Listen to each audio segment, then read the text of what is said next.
welcome back to my YouTube channel Arshi Science Corner.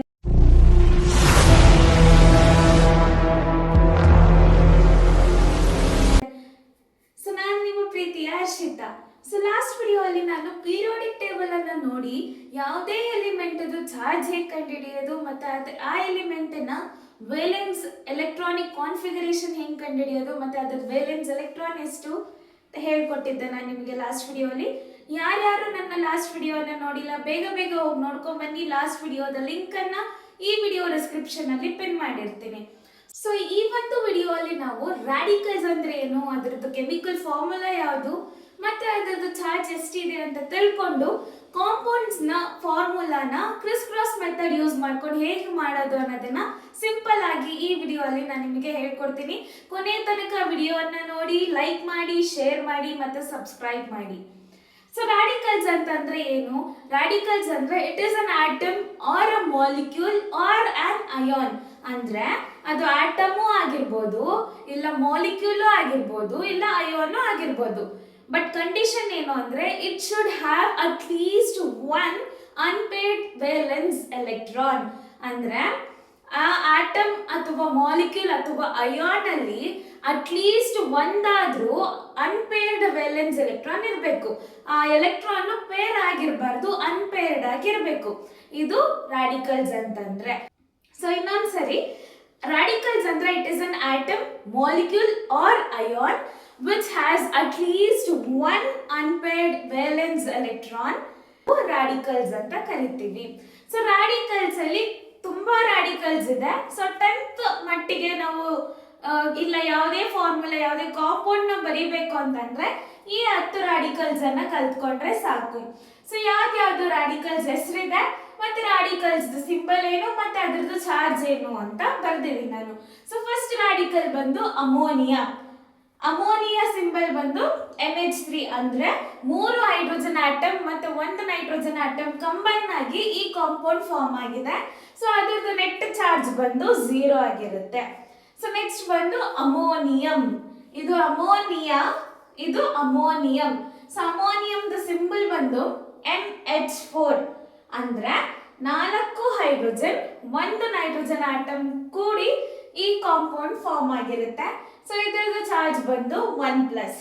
So next ಬಂದು hydroxide. Hydroxide symbol ಬಂದು OH and charge ಬಂದು 1-. So next ಬಂದು carbonate. Carbonate symbol ಬಂದು CO3. ಅಂದ್ರೆ 3 oxygen atom 1 carbon atom combine ಆಗಿ ಈ compound form ಆಗಿರುತ್ತೆ. So ಇದರದ್ದು ಚಾರ್ಜ್ ಬಂದು 2-. ಸೊ ನೆಕ್ಸ್ಟ್ ಬಂದು ಹೈಡ್ರೋಜನ್ ಕಾರ್ಬನೇಟ್. ಕಾರ್ಬನೇಟ್ ಬೇರೆ, ಹೈಡ್ರೋಜನ್ ಕಾರ್ಬನೇಟ್ ಬೇರೆ. ಇಲ್ಲಿ ಹೈಡ್ರೋಜನ್ ಮಾತ್ರ ಹಾರ್ಡ್ ಆಗಿರುತ್ತೆ ಕಾರ್ಬನೇಟ್ಗೆನೆ. ಈ ಹೈಡ್ರೋಜನ್ ಕಾರ್ಬನೇಟ್ ಅನ್ನ ನಾವು ಬೈಕಾರ್ಬನೇಟ್ ಅಂತಾನೂ ಕರಿತೀವಿ. ಸೊ ಹೈಡ್ರೋಜನ್ ಕಾರ್ಬನೇಟ್ ಸಿಂಬಲ್ ಬಂದು HCO3. ನಾನು ಹೇಳಿದೆ ನಿಮಗೆ ಕಾರ್ಬನೇಟ್ ಪಕ್ಕದಲ್ಲಿ ಹೈಡ್ರೋಜನ್ ಇರುತ್ತೆ, ಅದಕ್ಕೆ ಇದನ್ನ ಹೈಡ್ರೋಜನ್ ಕಾರ್ಬನೇಟ್ ಅಥವಾ ಬೈಕಾರ್ಬನೇಟ್ ಅಂತಾನೂ ಕರೀತಾರೆ. So 3 oxygen atom 1 carbon atom 1 hydrogen atom combine ಆಗಿ ಕಾಂಪೌಂಡ್ ಫಾರ್ಮ್ ಆಗಿರುತ್ತೆ ಮತ್ತೆ ಇದರದ್ದು ಚಾರ್ಜ್ 1-. ಸೊ ನೆಕ್ಸ್ಟ್ ಬಂದು ಸಲ್ಫೇಟ್. SO4 2-. ಅದೇ ರೀತಿ ಸಲ್ಫೈಟ್ SO3 2-. ಹೆಸರು ಬೇರೆ ಬೇರೆ, ಇದು ಸಲ್ಫೇಟ್ ಆಗುತ್ತೆ, ಇದು ಸಲ್ಫೈಟ್ ಆಗುತ್ತೆ. ನೆಕ್ಸ್ಟ್ ಬಂದು ನೈಟ್ರೇಟ್ NO3 1-. ಅದೇ ರೀತಿ ಫಾಸ್ಫೇಟ್ PO4 3-. ಅದೇ ರೀತಿ ಬೋರೇಟ್ BO3 3-. ಸೊ ಇದು ರಾಡಿಕಲ್ಸ್ ಅನ್ನ ಲಿಸ್ಟ್ ಮತ್ತೆ ಫಾರ್ಮುಲಾ ಮತ್ತೆ ಚಾರ್ಜ್ ಆಗಿರುತ್ತೆ. ಸೊ ಇದು ರಾಡಿಕಲ್ಸ್ ನೇಮು, ಫಾರ್ಮುಲಾ ಮತ್ತೆ ಚಾರ್ಜ್ ಅನ್ನ ಕಲ್ತ್ರೆ ನೀವು 10th ಸ್ಟ್ಯಾಂಡರ್ಡ್ ಅಲ್ಲಿ ಇರುವಂತ ಯಾವುದೇ ಒಂದು ಕೆಮಿಕಲ್ ಕಾಂಪೌಂಡ್ ಅನ್ನ without mistakes criss cross method use ಮಾಡ್ಕೊಂಡು ನೀವೇ ಮಾಡಬಹುದು. ಸೊ ರಾಡಿಕಲ್ಸ್ ಬಗ್ಗೆ ನಾವು ತಿಳ್ಕೊಂಡಿದ್ದಾಯ್ತು. ಈಗ ಕಾಂಪೌಂಡ್ಸ್ ಕ್ಲಾಸಿಫಿಕೇಶನ್ಸ್ ಏನು ಮತ್ತೆ ಕಾಂಪೌಂಡ್ಸ್ ಫಾರ್ಮುಲಾನ ಹೇಗೆ ಮಾಡೋದು ಅನ್ನೋದನ್ನ ಈಗಿನ ವಿಡಿಯೋ ಅಲ್ಲಿ ನಾನು ನಿಮಗೆ ಹೇಳ್ಕೊಡ್ತೀನಿ. ಈಗ ಕಾಂಪೌಂಡ್ಸ್ 3 ರೀತಿ ಕ್ಲಾಸಿಫೈ ಆಗಿದೆ. ಒಂದು acid, salts and base. Acids, salts and base. So acids ಅಂದ್ರೆ ಏನು? ಆಸಿಡ್ಸ್ ಅಂತಂದ್ರೆ it is a compound which has H+ ion concentration in it. ಅಂದ್ರೆ ಅದೊಂದು ಕಾಂಪೌಂಡ್, ಆ ಕಾಂಪೌಂಡ್ ಅಲ್ಲಿ H+ ಅಯಾನ್ ಕಾನ್ಸಂಟ್ರೇಷನ್ ಇದ್ರೆ ಅಂತ ಕಾಂಪೌಂಡ್ಸ್ ಅನ್ನ ನಾವು ಆಸಿಡ್ಸ್ ಅಂತ ಕರಿತೀವಿ.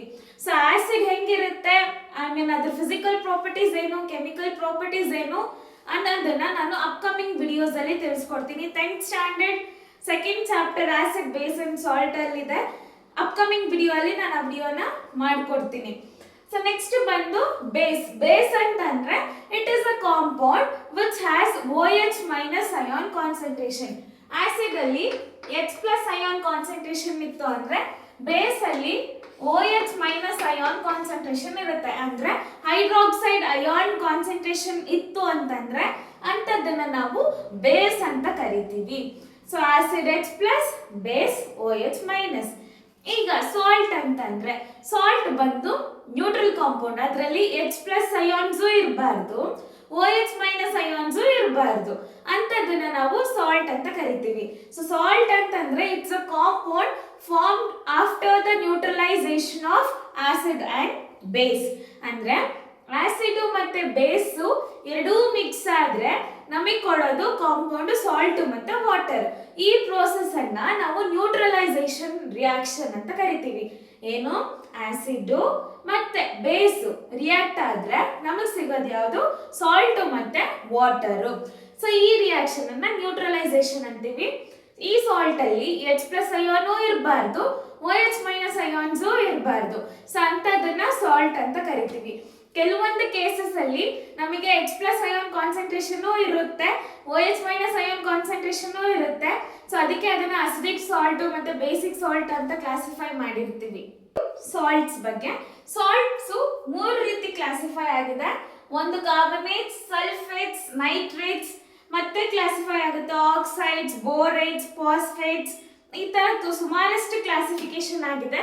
ಸೊ ನಾನು ಬರೀ 10th ಸ್ಟ್ಯಾಂಡರ್ಡ್ ಮಕ್ಕಳ ದೃಷ್ಟಿ ಇಟ್ಕೊಂಡು ನಾನು ಈ ವಿಡಿಯೋಸ್ ಮಾಡ್ತಿರೋದ್ರಿಂದ ಇಷ್ಟು ಕ್ಲಾಸಿಫಿಕೇಶನ್ ತಿಳ್ಕೊಂಡ್ರೆ ಸಾಕು. ಸೊ ಸಾಲ್ಟ್ಸ್ ಕ್ಲಾಸಿಫೈ ಆಗಿರೋದು ಕಾರ್ಬನೇಟ್ಸ್, ಸಲ್ಫೇಟ್ಸ್ ಮತ್ತೆ ನೈಟ್ರೇಟ್ಸ್. ಈಗ ನಾವು ಆಸಿಡ್ ಫಾರ್ಮುಲಾಸ್ ಅನ್ನ ಕ್ರಿಸ್ ಕ್ರಾಸ್ ಮೆಥಡ್ ಯೂಸ್ ಮಾಡ್ಕೊಂಡು ಹೇಗೆ ಮಾಡೋದು ಅಂತ ಹೇಳ್ಕೊಡ್ತೀನಿ.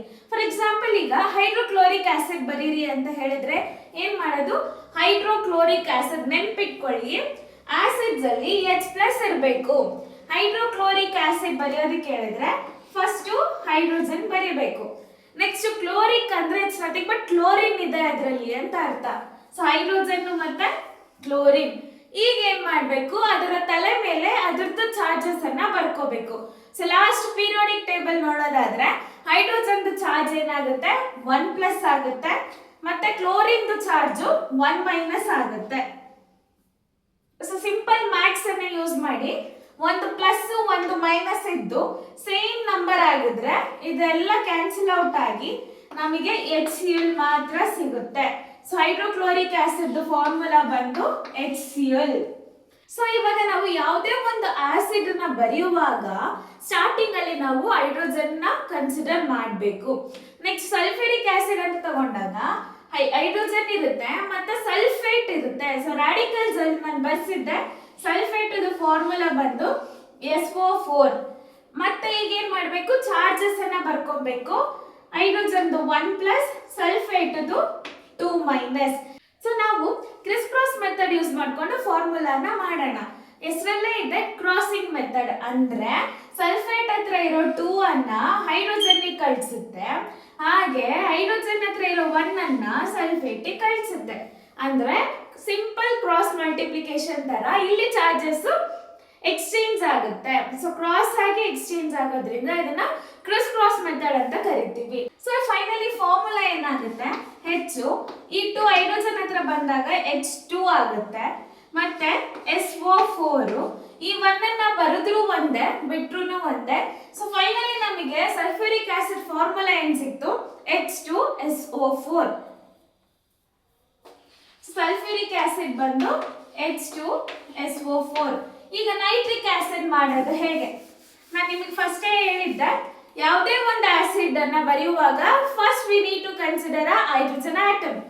ಸೊ ನೈಟ್ರಿಕ್ ಆಸಿಡ್ ಅಂದ್ರೆ ಹೈಡ್ರೋಜನ್ ಮತ್ತೆ nitrate ion, nitrate radical combine ಆಗುತ್ತೆ.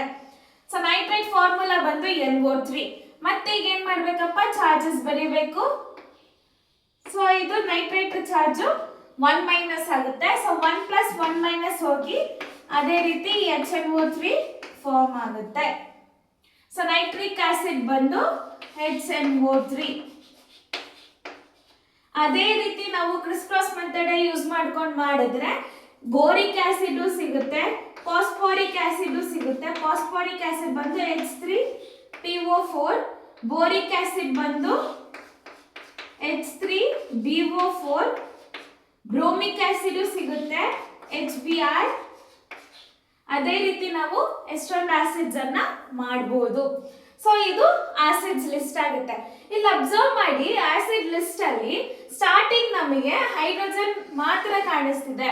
ಅಂದ್ರೆ ಯಾವುದೇ ಕಾಂಪೌಂಡ್ ಅಲ್ಲಿ ಸ್ಟಾರ್ಟಿಂಗ್ H ಇಂದ ಸ್ಟಾರ್ಟ್ ಆಯ್ತು ಅಂತಂದ್ರೆ ಅದೆಲ್ಲ ಆಸಿಡ್ ಗೆ ಸೇರಿರುತ್ತೆ. ಸೊ ಆಸಿಡ್ ಅನ್ನ ನಾವು ಬರೆಯುವಾಗ ಅದಕ್ಕೆ ಕೆಮಿಕಲ್ ನೇಮ್ ಇರುತ್ತೆ ಮತ್ತೆ ಕಾಮನ್ ನೇಮು ಇರುತ್ತೆ.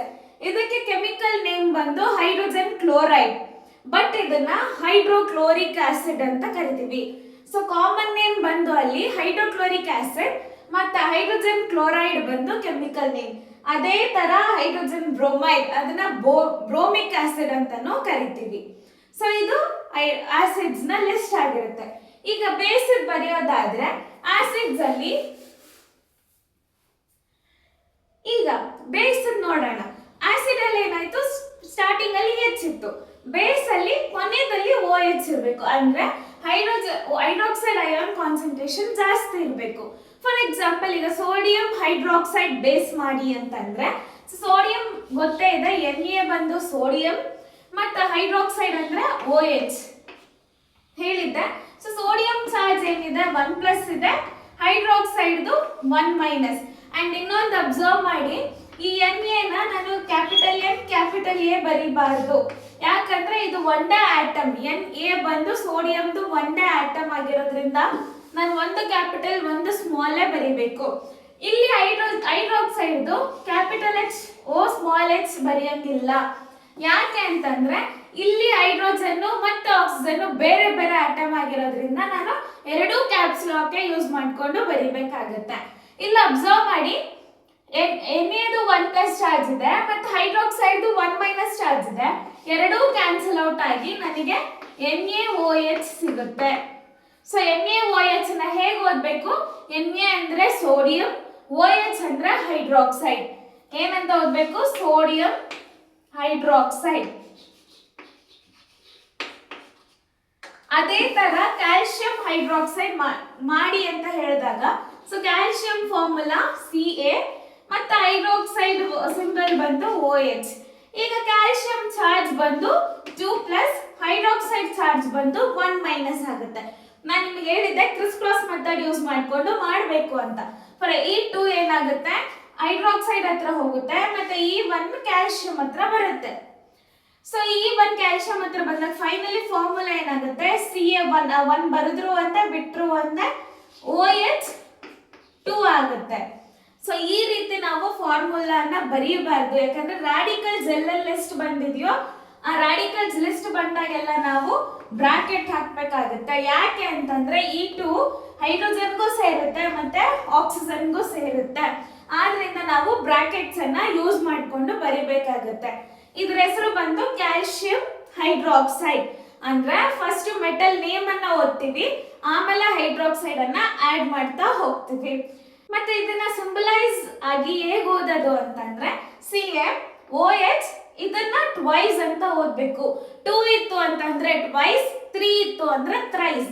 ಸೊ ಕ್ಯಾಲ್ಸಿಯಂ ಹೈಡ್ರಾಕ್ಸೈಡ್ ಫಾರ್ಮುಲಾ ಬಂದು CaOH ಟ್ವೈಸ್. ಅದೇ ರೀತಿ ಅವರು ಅಲ್ಯೂಮಿನಿಯಂ ಹೈಡ್ರಾಕ್ಸೈಡ್ ಮಾಡೋಕೆ ಹೇಳಿದ್ರೆ, ಸೊ ಅಲ್ಯೂಮಿನಿಯಂ ಸಿಂಬಲ್ ಬಂದು Al, ಹೈಡ್ರಾಕ್ಸೈಡ್ ಸಿಂಬಲ್ ಬಂದು OH.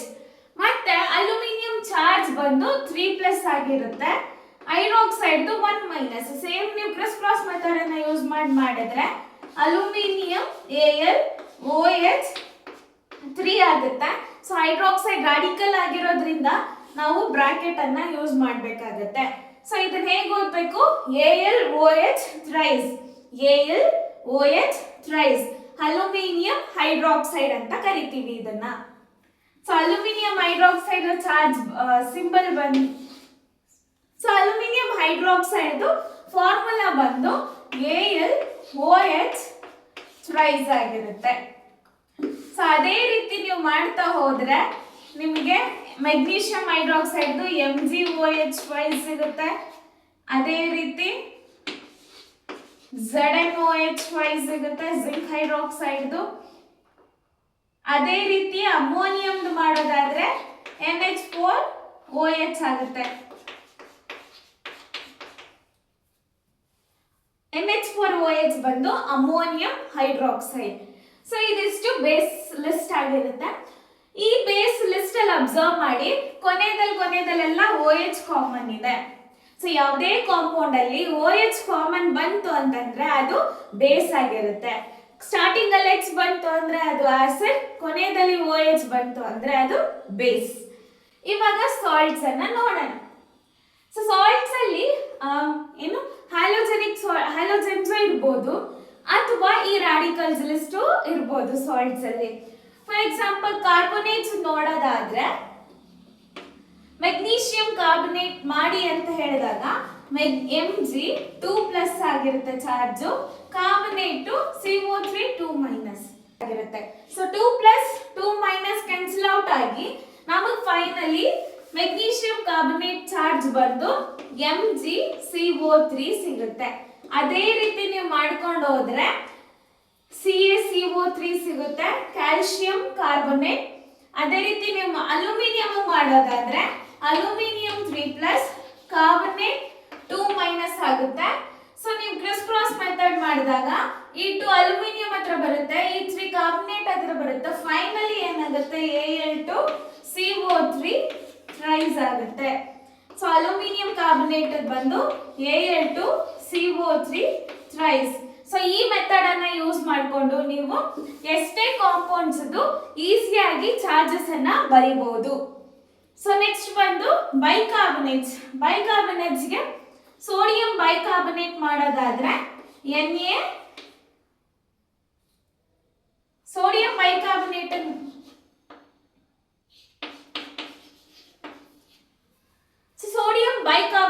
ಮಾಡೋದಾದ್ರೆ ಸೋಡಿಯಂ ಫಾರ್ಮುಲಾ ಸಿಂಬಲ್ ಬಂದು Na ಆಗಿರುತ್ತೆ, ಬೈಕಾರ್ಬನೇಟ್ HCO3 ಆಗಿರುತ್ತೆ. ಅದೇ ರೀತಿ ಸೋಡಿಯಂ ಚಾರ್ಜ್ ಏನಾಗಿರುತ್ತೆ 1+ ಆಗಿರುತ್ತೆ, ಮತ್ತೆ ಬೈಕಾರ್ಬನೇಟ್ ಚಾರ್ಜ್ 1- ಆಗಿರುತ್ತೆ. ಸೊ 1+ 1- ಕ್ಯಾನ್ಸಲ್ ಔಟ್ ಆಗಿ NaHCO3 ಆಗಿರುತ್ತೆ. ಅದೇ ರೀತಿ ನೀವು ಮಾಡ್ತಾ ಹೋದ್ರೆ ಕ್ಯಾಲ್ಸಿಯಂ ಬೈಕಾರ್ಬನೇಟ್ CaHCO3 ಟ್ವೈಸ್ ಆಗುತ್ತೆ. ಸೊ ಇದೇ ರೀತಿ ನೀವು ಮಾಡಿದ್ರೆ ಕ್ಯಾಲ್ಸಿಯಂ ಬೈಕಾರ್ಬನೇಟ್ CaHCO3 ಟ್ವೈಸ್ ಅನ್ನೋ ಒಂದು ಫಾರ್ಮುಲಾ ನಮಗೆ ಸಿಗುತ್ತೆ. ಸೊ ನೆಕ್ಸ್ಟ್ ಬಂದು ಸಲ್ಫೇಟ್ಸ್ ನೋಡೋದಾದ್ರೆ ಸೋಡಿಯಂ ಸಲ್ಫೇಟ್ ಅನ್ನ ಎಕ್ಸಾಂಪಲ್ ತಗೊಂಡ್ರೆ ಸೋಡಿಯಂ ಚಾರ್ಜ್ 1+ ಆಗಿರುತ್ತೆ, ಸಲ್ಫೇಟ್ ಚಾರ್ಜ್ 2- ಆಗಿರುತ್ತೆ. ಕ್ರಾಸ್ ಮೆಥಡ್ ಮಾಡಿದ್ರೆ ಈ 2 ಸೋಡಿಯಂ ಹತ್ರ ಬರುತ್ತೆ, 1 ಸಲ್ಫೇಟ್ ಹತ್ರ ಹೋಗುತ್ತೆ. ಸೊ ಫೈನಲಿ Na2SO4 ಬರುತ್ತೆ. ಸೊ ಸೋಡಿಯಂ ಸಲ್ಫೇಟ್ ಫಾರ್ಮುಲಾ ಬಂದು Na2SO4. ಅದೇ ರೀತಿ ನೀವು ಮಾಡಿದ್ರೆ ಪೊಟ್ಯಾಷಿಯಂ ಸಲ್ಫೇಟ್ಗೆ K2SO4, ಅದೇ ರೀತಿ ಮೆಗ್ನೀಷಿಯಂ ಸಲ್ಫೇಟ್ಗೆ MgSO4, ಜಿಂಕ್ ಸಲ್ಫೇಟ್ಗೆ ZnSO4, ಅಮೋನಿಯಂ ಸಲ್ಫೇಟ್ಗೆ NH4 ಟ್ವೈಸ್ SO4 ಆಗುತ್ತೆ. NH4 ಟ್ವೈಸ್ SO4 ಆಗುತ್ತೆ. ಸೊ ಅದೇ ರೀತಿ ನೀವು ನೈಟ್ರೇಟ್ಸ್ ಮಾಡಿದ್ರೆ ಸಲ್ಫೇಟ್ಸ್ ನೋಡಿದ್ದಾಯ್ತು. ಈಗ ನೈಟ್ರೇಟ್ಸ್ ನೋಡೋದಾದ್ರೆ ಸೋಡಿಯಂ ನೈಟ್ರೇಟ್ ಮಾಡೋದಾದ್ರೆ ಸೋಡಿಯಂ ಚಾರ್ಜ್ 1+ ಆಗಿರುತ್ತೆ, ನೈಟ್ರೇಟ್ ಸಿಂಬಲ್ NO3 ಅದರದ್ದು ಚಾರ್ಜ್ 1- ಆಗುತ್ತೆ. ಸೊ ಎರಡೂ ಕ್ಯಾನ್ಸಲ್ ಔಟ್ ಆಗಿ ನಮಗೆ NaNO3 ಅನ್ನೋ ಫಾರ್ಮುಲಾ ಸಿಗುತ್ತೆ, ಸೋಡಿಯಂ ನೈಟ್ರೇಟ್. ಅದೇ ರೀತಿ ನೀವು ಮಾಡ್ಕೊಂಡು ಹೋದ್ರೆ CaNO3 ಟ್ವೈಸ್ ಆಗುತ್ತೆ, ಕ್ಯಾಲ್ಸಿಯಂ ನೈಟ್ರೇಟ್. ಮೆಗ್ನೀಷಿಯಂ ನೈಟ್ರೇಟ್ಗೆ MgNO3 ಟ್ವೈಸ್ ಆಗುತ್ತೆ. ಸೊ ಇದೇ ರೀತಿ ನೀವು ಯಾವುದೇ ಎಲಿಮೆಂಟ್ ಅನ್ನ ಯೂಸ್ ಮಾಡಿಕೊಂಡು ನೈಟ್ರೇಟ್ಸ್ ಮಾಡ್ಬೋದು, ಸಲ್ಫೇಟ್ಸ್ ಮಾಡ್ಬೋದು, ಕಾರ್ಬನೇಟ್ಸ್ ಮತ್ತೆ ಬೈಕಾರ್ಬನೇಟ್ಸ್ ಮಾಡ್ಬೋದು. ಇನ್ನೊಮ್ಮೆ ಸೊ ಕಾಂಪೌಂಡ್ಸ್ ಅಲ್ಲಿ 3 ರೀತಿ ಕ್ಲಾಸಿಫೈ ಆಗಿದೆ: acid, base and salt. Acid ಅಲ್ಲಿ H+ ಅಯಾನ್ ಕಾನ್ಸಂಟ್ರೇಷನ್ ಇರಬೇಕು. ಸೊ ಈ ಕಾಂಪೌಂಡ್ ಅಲ್ಲಿ ಸ್ಟಾರ್ಟಿಂಗ್ H ಕಾಮನ್ ಇತ್ತು ಅಂತಂದ್ರೆ ಇದು ಆಸಿಡ್ ಆಗಿರುತ್ತೆ. OH ಕಾಮನ್ ಇತ್ತು ಅಂತಂದ್ರೆ ಅದು ಬೇಸ್ ಆಗಿರುತ್ತೆ. ಎರಡೂ ಇಲ್ಲ ಅಂದ್ರೆ ಅದು ಸಾಲ್ಟ್ಸ್ ಆಗಿರುತ್ತೆ. ಸೊ ಸಾಲ್ಟ್ ಅಲ್ಲಿ ಕಾರ್ಬನೇಟ್ಸ್, ಬೈಕಾರ್ಬನೇಟ್ಸ್, ಸಲ್ಫೇಟ್ಸ್, ನೈಟ್ರೇಟ್ಸ್, ಆಕ್ಸೈಡ್ಸ್, ಹ್ಯಾಲೈಡ್ಸ್ ಈ ತರ ಯಾವುದೇ ರೀತಿ ಸಾಲ್ಟ್ಸ್ ಅನ್ನ ನೀವು ಬರಿಬಹುದು. ಆದ್ರೆ ನಾನು ನಿಮಗೆ ಬರೀ ಕಾರ್ಬನೇಟ್, ಸಲ್ಫೇಟ್ಸ್, ನೈಟ್ರೇಟ್ಸ್ ಅನ್ನ ಬರೆದಿದ್ದೀನಿ. ಅವಶ್ಯಕತೆ ಇದ್ದಾಗ ಮುಂದಿನ ಲೆಸನ್ಸ್ ಟೈಮ್ ಅಲ್ಲಿ ಆಕ್ಸೈಡ್ಸ್ ಅವಶ್ಯಕತೆ ಬೇಕಾದಾಗ ನಾನು ಅಲ್ಲಿ ಮಾಡಿ ನಿಮಗೆ ತೋರಿಸ್ತೀನಿ. ಸೊ ಕಾರ್ಬನೇಟ್ಸ್ ಬಂದು ಎಲ್ಲ ಲಾಸ್ಟ್ ಟರ್ಮ್ಸ್ CO3 ಆಗಿರುತ್ತೆ. ಬೈಕಾರ್ಬನೇಟ್ಸ್ಗೆ HCO3 ಆಗಿರುತ್ತೆ, ಸಲ್ಫೇಟ್ಸ್ಗೆ SO4 ಆಗಿರುತ್ತೆ, ನೈಟ್ರೇಟ್ಸ್ಗೆ NO3 ಆಗಿರುತ್ತೆ. ಸೊ ಇದಿಷ್ಟು ಕ್ರಿಸ್ ಮೆಥಡ್ ಅನ್ನ ಯೂಸ್ ಮಾಡಿಕೊಂಡು ಇದೇ ರೀತಿ ನೀವು ಯಾವ ಕಾಂಪೌಂಡ್ ಆದ್ರೂ ನೀವು ಫಾರ್ಮುಲಾನ ಓನ್ ಆಗಿ ಮಾಡಬಹುದು. ಸೊ ಇದಿಷ್ಟು ಇವತ್ತಿನ ವಿಡಿಯೋ. ಈ ವಿಡಿಯೋ ಅಲ್ಲಿ ನಾವು ರಾಡಿಕಲ್ಸ್ ನೋಡಿದ್ವಿ, ಮತ್ತೆ ಕಾಂಪೌಂಡ್ಸ್ ಕ್ಲಾಸಿಫಿಕೇಶನ್ ಮತ್ತೆ ಕ್ರಿಸ್ ಮೆಥಡ್ ಅಲ್ಲಿ ಫಾರ್ಮುಲಾ ಹೇಗೆ ಮಾಡೋದು ಅಂತ ನೋಡಿದ್ವಿ. ಈ ವಿಡಿಯೋ ನಿಮಗೆ ಇಷ್ಟ ಆಗಿದ್ರೆ ಈ ವಿಡಿಯೋಗೆ ಲೈಕ್ ಮಾಡಿ, ಶೇರ್ ಮಾಡಿ ಅಂಡ್ ನಮ್ಮ ಚಾನಲ್ಗೆ ಸಬ್ಸ್ಕ್ರೈಬ್ ಮಾಡೋದನ್ನ ಮಾತ್ರ ಮರಿಬೇಡಿ ಅಂತ ಹೇಳ್ತಾ ಮುಂದಿನ ವಿಡಿಯೋ ಅಲ್ಲಿ ಸಿಗೋಣ. ಅಲ್ಲಿವರೆಗೂ ಟಾಟಾ, ಬಾಯ್ ಬಾಯ್.